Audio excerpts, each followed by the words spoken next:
Hey everybody, I'm Live's Nick Baumgardner here alongside Brendan Quinn. Chrysler Center, Michigan wraps up the regular season. Brendan, 79-69 over Rutgers. Was a lot more lopsided than that. Rutgers comes back at the end. But big night for Aubrey Dawkins, big night for Max Bielefeld on senior night. Your general takeaway from what was pretty much a blowout win? Yeah, it's kind of just a feel-good win. You know, Rutgers is 2 league wins. They are arguably the worst major power conference team in the country. Even though they beat Wisconsin, throw that out. I don't know how that happened. That was what, I don't know, like the sun rose on the other side or something that day. I think they are the worst power conference team in America.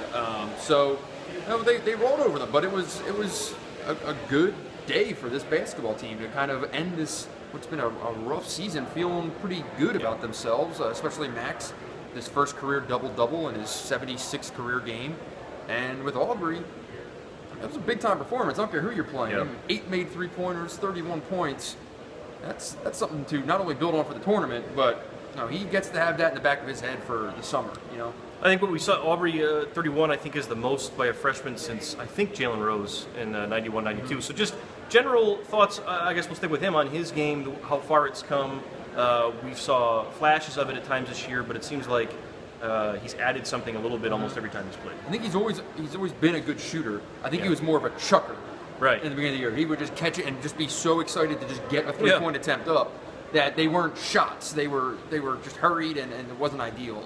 And I think because of that, they kind of reined him in a little bit.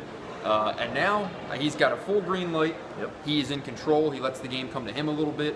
He's got that feathery jumper. It's a really pretty looking shot that doesn't look like they needed to. I don't think they ever really needed to touch too much of his release or anything like that. I mean, that looks pretty spot on. You might tell that his dad knows something about basketball, right? So I mean, he's kind of one of the great takeaways of this year, in which everything has gone wrong. That you got a guy like Aubrey Dawkins who wasn't expected to do anything, that's now where he is and has 3 potentially pretty solid years ahead of him here at Michigan. And then Max, obviously, was the other big story tonight, 14 and 11, 3 assists, the best game he's probably ever played here, certainly the best season he's ever had here. Door hasn't been shut on him coming back. He has an extra year. Doesn't appear to me, from reading between the lines, that that's going to happen. I don't see that happening. But at the same time, just, you know, what's your take on that? Would you, if you're Beeline, would you bring him back, or would you say I want to go and kind of balance these classes out? I mean, the nicest thing I can say is that I think his play has deemed this an actual conversation. Right, because it wasn't before. What would I do? I don't think I would.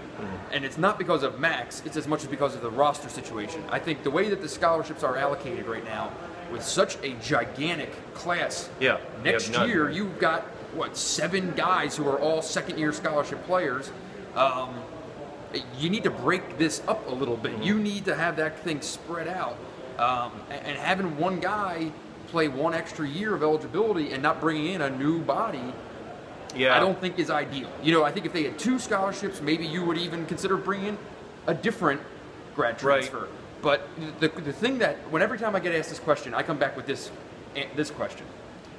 If Max weren't here and you hadn't seen him all year, would you be interested in him transferring here as a graduate transfer? Right. If he was doing this at Purdue, would you want him to come here? Exactly. And ultimately, I think what's going to happen with that is, you're right, it has been asked a ton of late, is Beeline is not going to make Max sit around and wait, because that's going to be, in order for him to come back, they're going to have to wait. See what other guys do in recruiting, to see what Karras does, and it's not really fair, I don't think, to tell Max, we want you to sit around and wait until May to know if we have a spot for you. And Beeline even said today, I want him to look at other options. Max said he wants to keep playing, whether it's here or not. I doubt it, but I guess we never know. I mean, and interestingly enough, when I spoke to him yesterday, he said that he's not, would he like to continue playing? That's one of his options. He hasn't even said that's a sure thing yet. But I mean, he's graduating. Maybe he doesn't want to go to grad school. Get a job. He could very well. He wants to go into finance, trading stocks and stuff like that. A commodities trader. Maybe he wants to start that. I mean, when we talked yesterday, it was never, yes, I'm going to go to a different school and play basketball next year. Right. And you would expect, the way the assumptions people have about Max, you would have expected that answer. Right. It's really not the case. Right. I think he knows basketball. It's taking a ridiculous toll on his body. And might do it again. Might be time for it to be over. Well, Michigan's done regular season. They got they're the what 9 seed in the Big Ten tournament. 9 seed. They will play either Illinois or Indiana. Illinois or Indiana on Thursday in Chicago. So only have one more chance to prove anything. NIT, we have no idea. Only 15 wins. I think they probably have to get one more to at least be in the conversation. Have to win on Thursday, right. And I think they could probably be one of the last ones in if they get that. Well, we'll see what happens next week. But for right now, that's it. So we'll talk to you guys later.